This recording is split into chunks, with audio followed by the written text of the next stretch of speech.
Direct Connection is made by MPT to serve all of our diverse communities and is made possible by the generous support of our members. Thank you.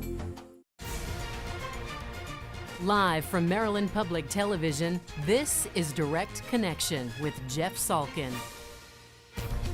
Good evening. Welcome to your Direct Connection. We begin tonight with some Maryland politics. Governor Larry Hogan will deliver his final State of the State address this Wednesday.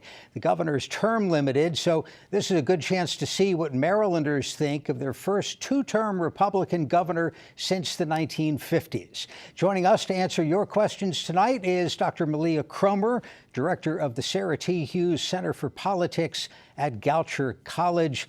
Dr. Cromer, great to have you back on MPT. You were writing a book about the governor, right? Yes, I just finished it. It's currently at the press right now, getting copy edited. So you could probably write this State of the State address. I think that anybody who has watched Hogan closely over the last 7 years has a really good idea of the sort of the themes that we're going to be expecting on this last State of the State from him.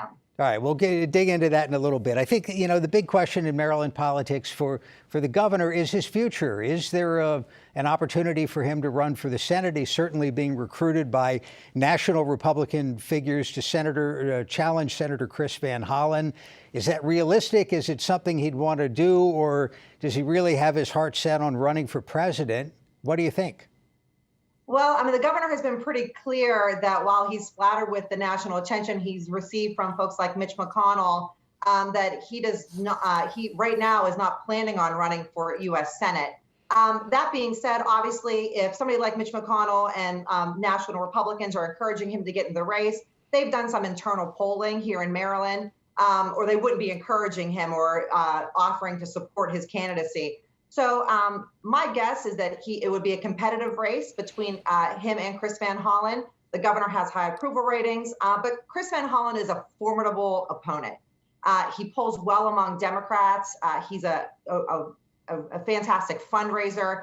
And when faced in a statewide a head-to-head that could possibly tip a control of Congress into Republican hands, Larry Hogan becomes a lot less attractive candidate for those Democrats who supported him for governor. You've done a lot of polling with people across the state of Maryland. The Hogan approval number has been extremely consistent in your poll. We just saw another poll recently that had him, I think, above 70%. What do you make of that? Well, I mean, you're right. It's been consistent throughout his entire time in office. It has been years since he has been below 60%. The reason he is able to maintain that popularity is it's widespread across Democrats, Republicans, and independents. As a matter of fact, within the last year or so, we've seen an interesting sort of phenomenon where he actually polls higher in terms of approval rating among Democrats and independents than he does among Republicans. But it's important to note that the governor is not unpopular among Republicans. He still maintains around a 65% approval rating from Republicans. Let's dig into that a little bit. Why would some Republicans be less enthusiastic about their Republican governor than some Democrats? I think the key reason perhaps is that Hogan has pushed back against Donald Trump, who remains a very popular figure among Republicans. He's also been very consistent with pushing back against Trump's assertions and lies about the validity of the 2020 election. He was the first Republican, or one of the first Republicans, to come out and congratulate Joe Biden. And he also has been consistent with calling what happened on January 6th what it is an insurrection. He's been pretty consistent with not wanting to paint that in a different light, that they weren't tourists. And these types of things can shake some of your support among the Republican base. Let me remind our viewers, if you have a question for Dr. Cromer about Governor Hogan's political past or political future, give us a call at the number on the screen or send an email to livequestions@mpt.org. Of course, 8 years ago when he initially ran, it was an anti-tax campaign. The state had just seen a series of tax increases. He won with that. The campaign 4 years ago was different. I mean, he was running as the anti-Trump then, and clearly it worked. He wanted a decisive victory for re-election. I guess the question is, does that have wheels? And we have no idea whether whether the Republicans are going to remain this split over the Trump presidency. Right. You mean in terms of wheels, in terms of future presidential ambitions for the governor? Yeah, or U.S. Senate. Right. So right, some of those sort of good governance or tax issues perhaps don't pull as well when you're not running for sort of the executive of the state. He'll have to lean into some of the Republican issues that pull better among that base. I mean, an example would that be is his quote unquote refund the police initiative, trying to increase spending for police. I think it's important to note that while a rhetorical way to frame the issue, police have not been defunded here in Maryland. But the sort of push for more policing or increased funding for policing is certainly something that would pull well among Republicans nationwide. And when you think ahead to running for the Senate, I mean, if the governor does want to be president, which is a really tough thing, would being a U.S. senator, say that's attainable, help or hurt? That's a good question. Certainly losing to Chris Van Hollen would not help those prospects. And running for president, you need a really large runway. And so it might be better for Governor Hogan, who would have to certainly continue to moderate positions in order to win a statewide election here in Maryland. It would be most likely better for him to spend that time in Iowa, in New Hampshire, building a base of support and doing some national fundraising and raising his national profile would be probably a time better spent than running another statewide campaign, and a statewide campaign in which he would have to take positions that are perhaps not popular with Republicans in New Hampshire or those first primary states or nationwide. You know, the governor, we've been building up his approval numbers and his electability in Maryland. He has struggled to get anything done in the General Assembly. He's up against Democratic supermajorities in the House and Senate and regularly brings up themes in his State of the State addresses that never go anywhere. Sure. The best example of that are some of his tax cuts that he's proposed for the last 7 years. Expect to see another push for the tax cuts for retirees in the state. That is, I think it's important when we look back on the Hogan years and we look back at not only just his approval rating, but we look back at the general positive views on the direction of the state. It's not just reflective of the governor, but it's also reflective, I think, of the satisfaction with divided government. That the folks in Maryland are generally happy with both the Democrats and their leadership in the General Assembly and the governor. And I think the best way I've heard Governor Hogan sort of contextualized as a sort of a goalie of sorts that tries to rein in some of the spending of the Democrats. But in the same time, he hasn't been able to push forward a lot of those sort of individual policy positions that he might like to see because the Democrats dominate in terms of policy here in the state. Let's take a phone call. Cecil County, this is Mike. Mike, thank you for calling. Go ahead. Mike, are you there? Yeah, I'm a open-minded Democrat, I think, but I do think that Larry Hogan is a good governor, and he has pushed back on Donald Trump's ridiculous comments from time to time, and I think he should be running for president. Thanks very much for the phone call. There's one vote in the crucial swing state of Maryland. What would it take, Malia, to actually light a fire under a campaign?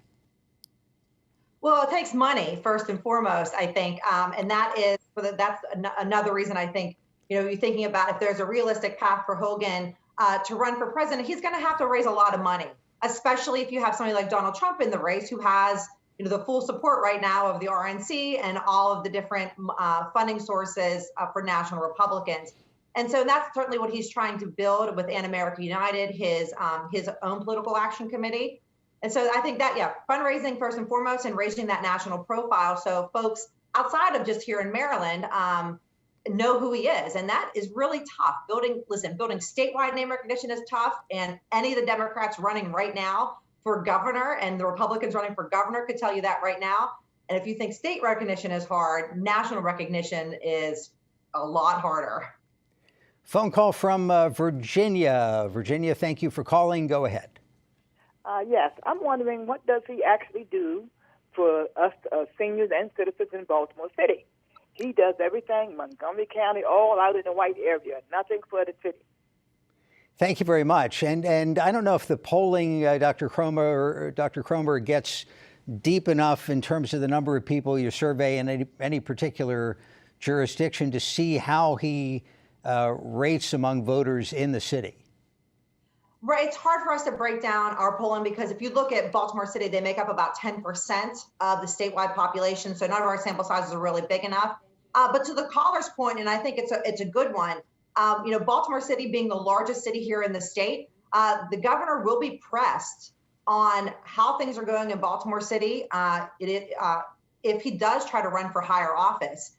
And so making the case that he's going to have to make the case to voters that he has done something in the city. It's really important.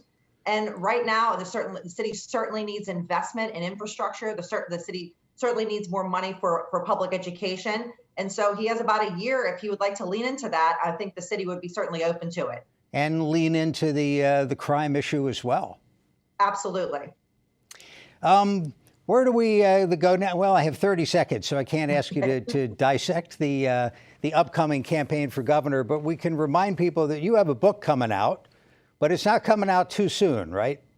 No, not until September. I appreciate the plug. So, so it won't be out until September. It still has the last copy edits and all the getting it ready. It's my first book, so this is my first time with this process. Well, we look forward to talking about it with you in the studio here. That would be great. And everybody should tune in for the State of the State, which is Wednesday at 7 o'clock. Dr. Cromer, thank you so much. Thanks so much, Jeff. Now, WYPR Radio is celebrating 20 years on the air. We spoke today with General Manager LaFontaine Oliver. Mr. Oliver, thank you for joining us. What does this 20-year milestone mean to everybody at WYPR? Wow. Jeff, thanks for having me.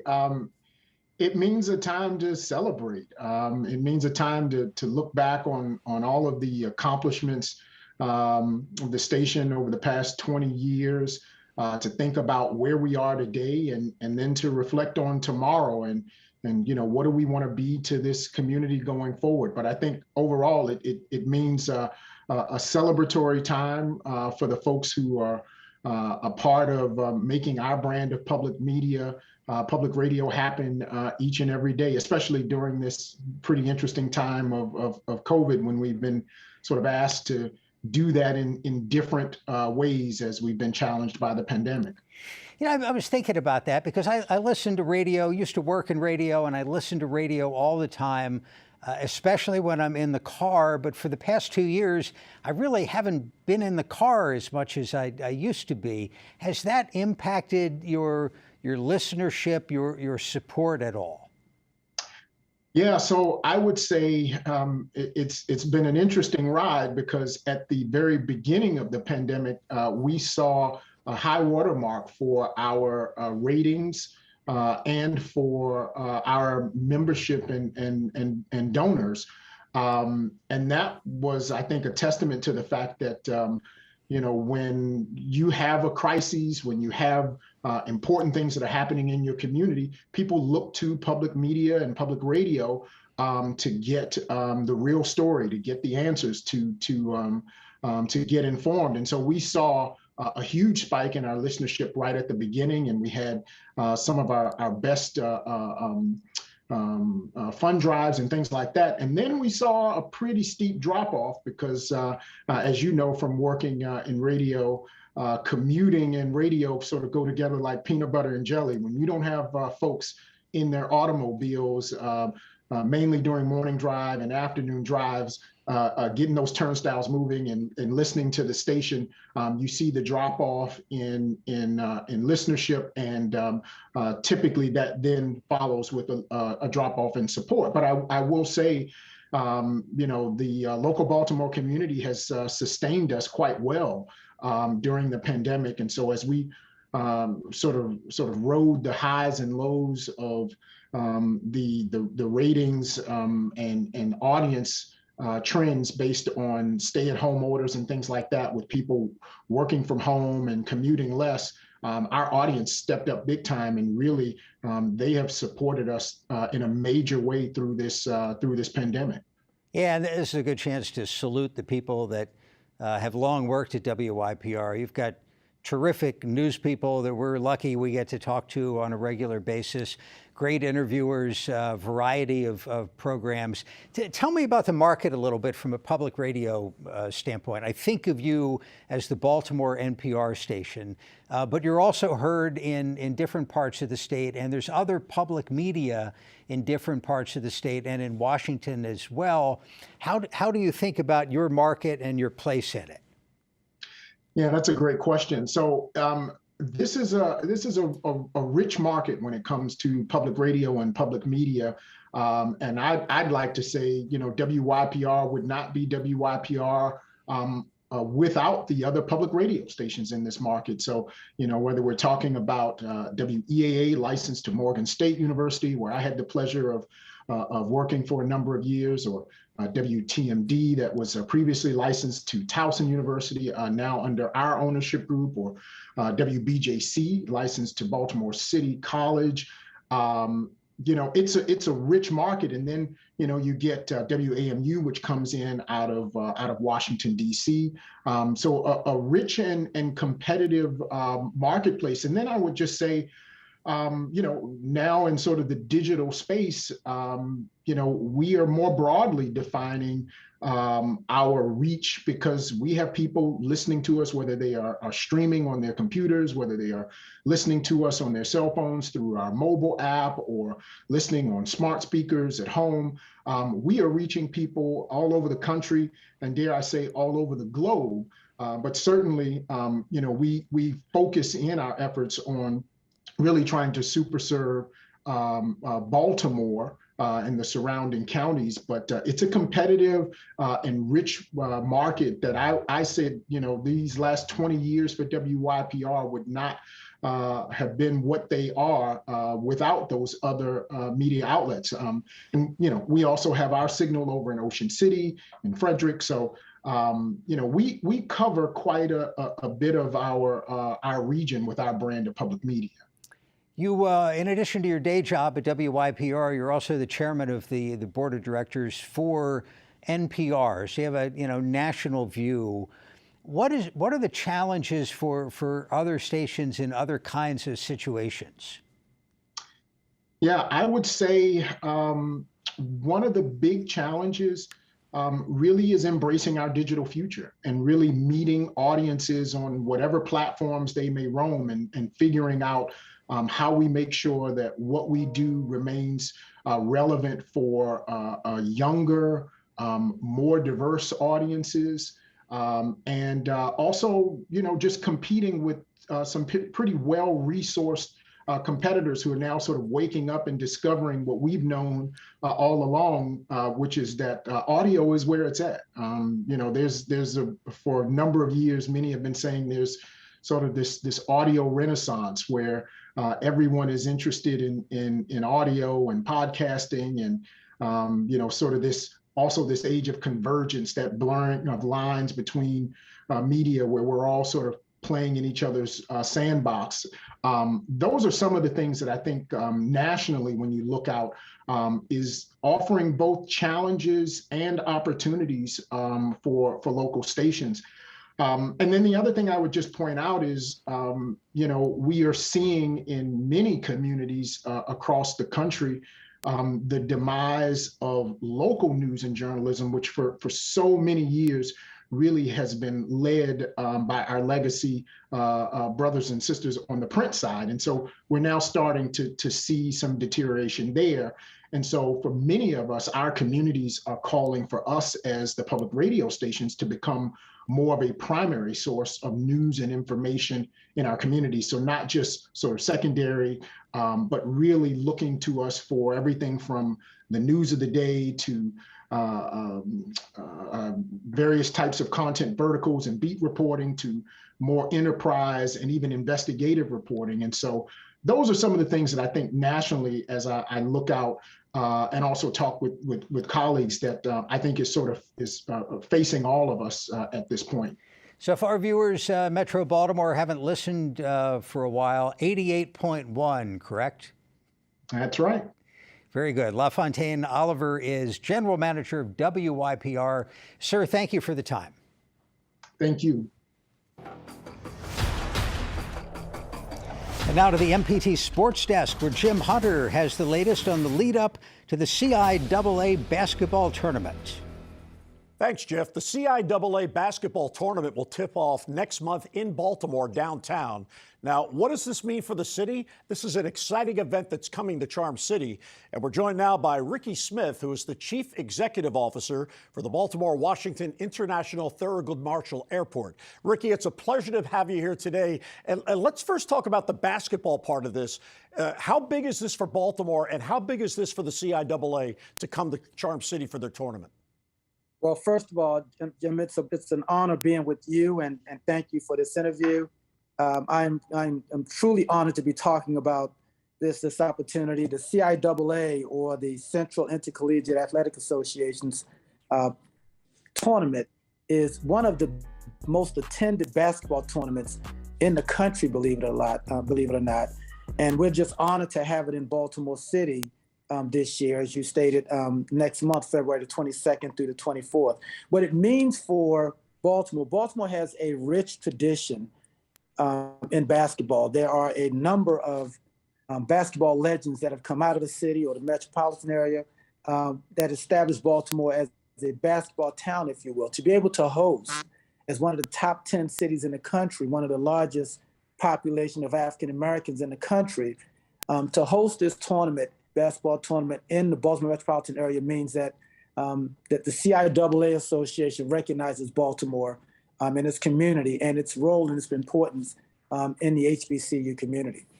We have partners like Morgan State University, Howard University, Coppin State College, Bowie State, University of Maryland Eastern Shore, which are all very close to CIAA's history, and to bring those schools and the alumni to Baltimore to celebrate basketball, as well as a host of other educational and community-related services, is just a big boost to the region, and we think it'll be a big boost to Baltimore's image. You know, when you watch major college basketball, you see players from Baltimore all over the country. And I would guess that for recruiting purposes, the tournament coming to Baltimore will show the kids who are about to go to college or maybe thinking about playing in college that this is a good league to go to, and maybe some of these schools will be helped in that recruiting part. Well, you know, Jim, it's been proven time and time again that there's enormous talent in our HBCUs. And, you know, if you look at players like Charles Oakley, for example, who came out of Virginia Union University, he's just one example of the amazing talent that rests inside the CIAA. You know, this tournament will give Baltimore residents, but alumni and scouts and others from all over the country, the opportunity to come in and witness that talent. And hopefully that talent will get an opportunity to showcase their skills at a higher level in the NBA ultimately.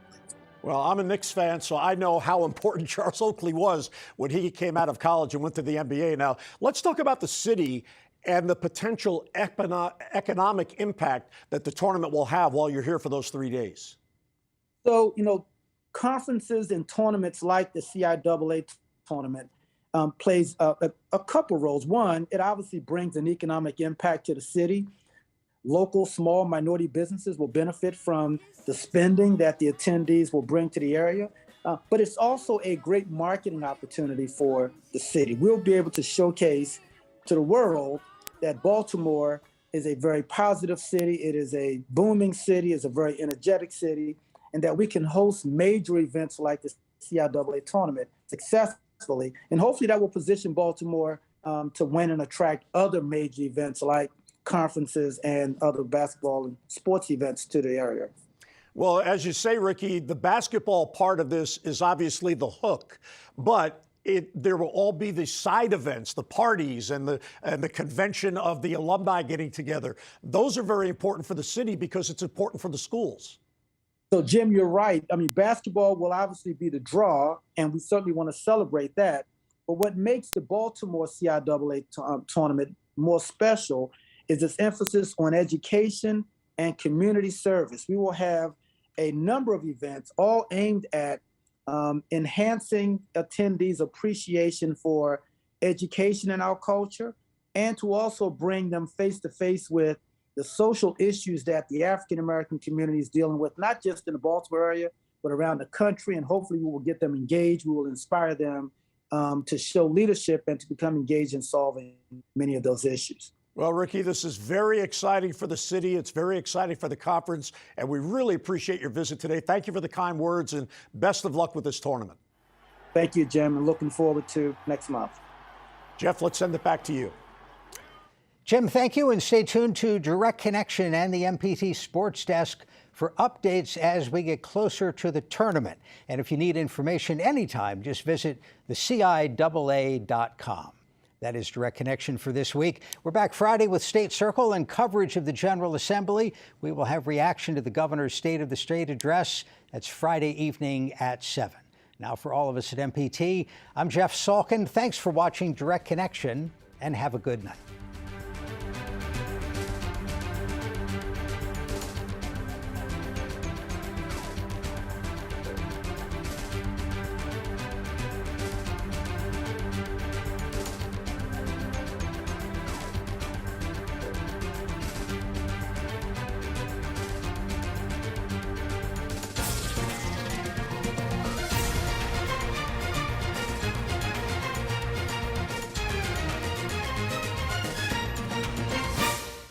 This program was made by MPT to serve all of our diverse communities.